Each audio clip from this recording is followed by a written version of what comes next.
Welcome to Disexplainer.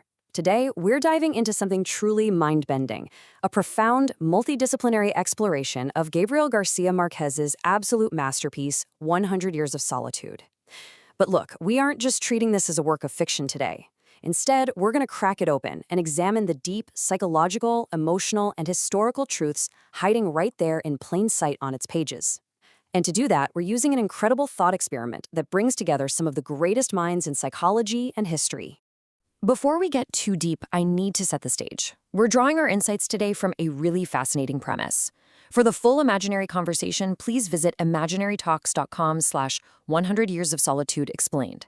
Basically, we're looking at this imagined dialogue where Gabriel García Márquez sits down with Carl Jung, Brené Brown, Jordan Peterson, and Yuval Noah Harari.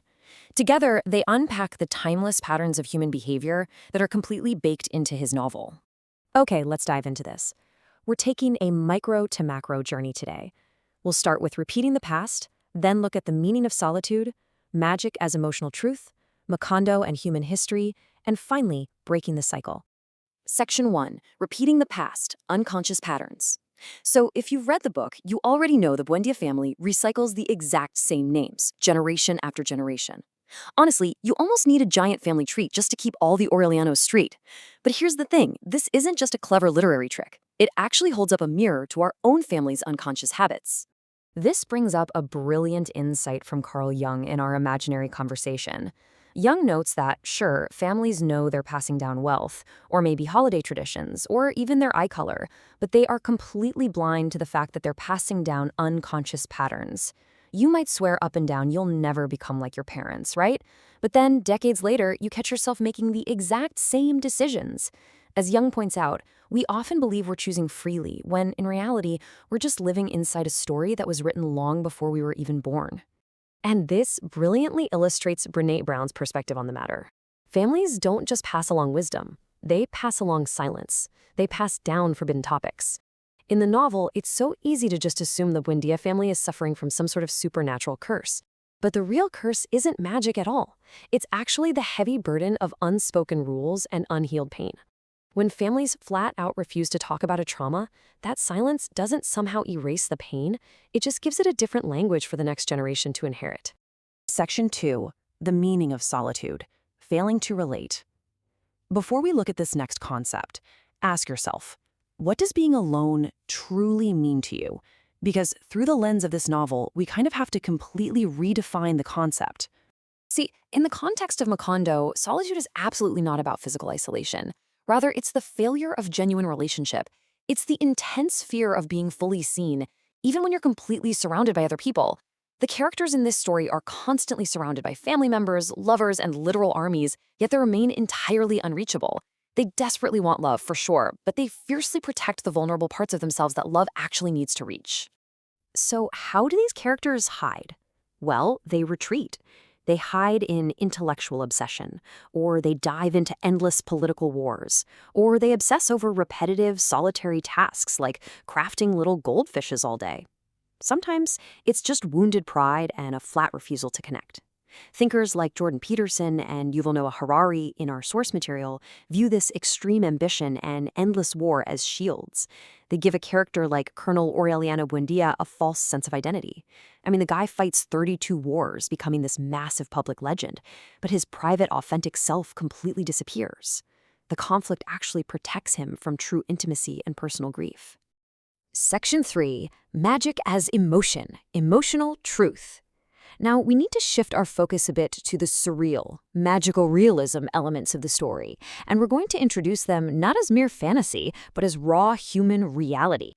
Our source draws a fascinating contrast here between official history and lived memory. Think about it. A sterile, factual report often completely hides a really dirty reality. Sure, it gives you the dates and troop movements, but it absolutely doesn't tell you what an event did to someone's soul. Magical realism, on the other hand, captures exactly what an event felt like. Because, let's be honest, real life doesn't always feel realistic. Grief distorts our sense of time, and trauma definitely doesn't obey a calendar. Now, what's really interesting about this is how we can literally translate these impossible events into emotional realities. 4 years of rain isn't just a bad weather pattern. It perfectly translates the feeling of endless, suffocating grief. The insomnia plague, where people just start forgetting the names of everyday objects, that represents a society completely severed from its past, losing its shared memory. And Remedio's rising up to the sky, its death transformed into a gentle, beautiful myth that the family can actually bear. The impossible brings us so much nearer to true human experience than cold, hard facts ever could. Section 4. Macondo and Human History. Civilization Mirror. We're zooming out now. We're taking a step back from the family unit to view the entire town of Macondo as a giant mirror for all of human civilization. Harari observes that Macondo follows a life cycle that mimics almost every civilization on Earth. 1, it starts in innocent isolation. 2, it moves into hopeful discovery. And 3, it welcomes progress, things like trains and machines. But that progress brings foreign exploitation. Unknowingly, societies trade their sense of belonging and community for pure economic extraction. And this eventually leads to step 4, official denial of conflicts, and ultimately step 5, complete and utter forgetting. The ultimate tragedy of Macondo is the Banana Worker Massacre. The event happens, it's real, but the official government and company lines dictate that it never occurred. It is a devastating example of lived experience being erased by public truth. The denial of this massacre forces the entire town into a collective solitude. The price of memory becomes total isolation, and the price of belonging to the society becomes forgetting the truth. Finally, Section 5, Breaking the Cycle, Changing Destiny. Let's guide this toward the ultimate takeaway regarding fate, awareness, and our own power to actually change our trajectories. So, why does this story endure so powerfully after all these years? Well, it masterfully translates massive political violence into intimate, recognizable family wounds. It mixes grand, sweeping catastrophe with ordinary, funny, everyday chores, exactly like real life does. The repeating names, they literally force the reader to actively feel the confusion of repeating history. But most importantly, it warns us of knowledge that arrives too late. Macondo collapses because its people are just unable to learn from history, love, or grief. It stands as a profound warning to any society that thinks it is somehow exempt from the past. And this brings us to a beautiful, fictionalized quote from Marquez in our source. The Buendias cannot begin again.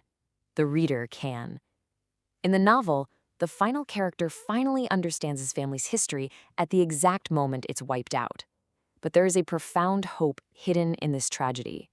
Yes, the characters are trapped by delayed recognition, but we, the readers, we still have time. We have time to notice our patterns before fate hardens around us. Which leaves us with this haunting question to really chew on. Are we remembering the past soon enough to keep from becoming another Macondo? Whether we're talking about the unspoken stories in our own families or the denied truths in our societies, we all have our own Macondos. It's up to us to recognize them while we still have time to write a different ending. Thank you so much for joining me on this explainer. I'll catch you next time.